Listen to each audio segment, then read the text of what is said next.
Okay, welcome to translations and how to describe a translation. So what we have here is we are given two triangles, a black one and a red one. Now what we're going to do is we're going to be describing the movement from the black triangle to the red triangle using our vocabulary of translation. So as you can see, we have our black triangle. This is the starting position of the triangle.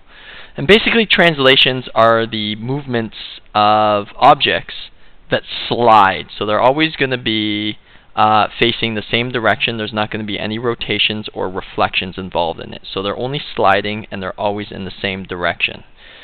So the easiest way to describe a translation is to pick a point on your triangle or whatever object you have. So you could either pick the top of the triangle, you could pick the bottom left point of the triangle, or you could pick the bottom right of the triangle.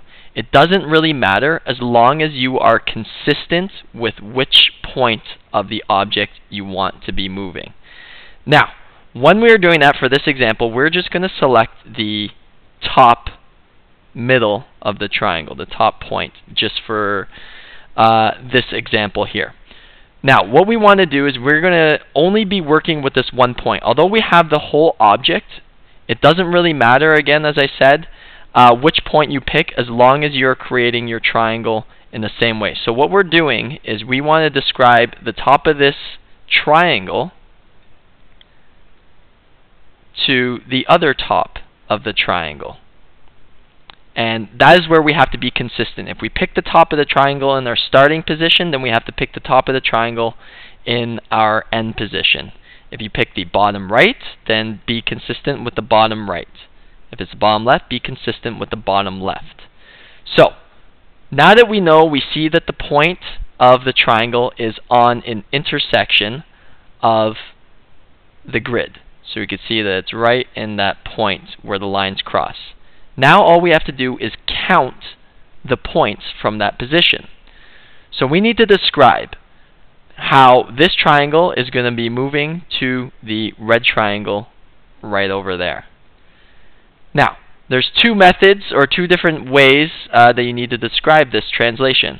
You need to figure out whether the triangle is moving left or right, and then you have to figure out whether the triangle is moving up or down. So for this case, as we can see, this triangle is going to be moving to the right. So from the top, our beginning, we're going to be counting until we're in line with the same column as this point over here on our red triangle. So how many? We're going to start by going to the right. So we're going to start over here. Now we're going to go 1 point to the right, 2 points, 3 points, and now we're in the same line on the grid as the triangle. So, the first description is that we've gone 3 squares right.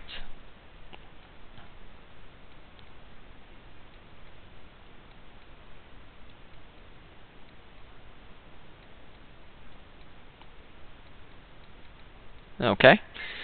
So the next description of the translation is how it moved downwards. And from that point, we're going to count all the way to the point of our second triangle. So starting from here, we have 1, 2, 3, 4, and 5. So that leaves us with 5 squares down.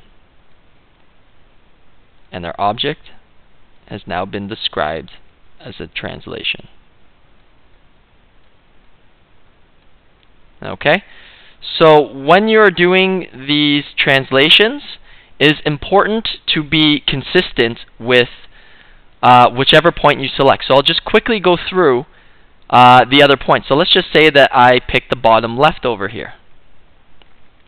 Now I got to be consistent with the bottom left of the second triangle. So let's see if it's going to go 3 squares down, and 3 squares to the right and 5 squares down. 1, 2, 3, 1, 2, 3, 4, 5. So it's going to be the exact same position. So whatever point you pick, make sure that that corner ends up in the same position when you are translating your object.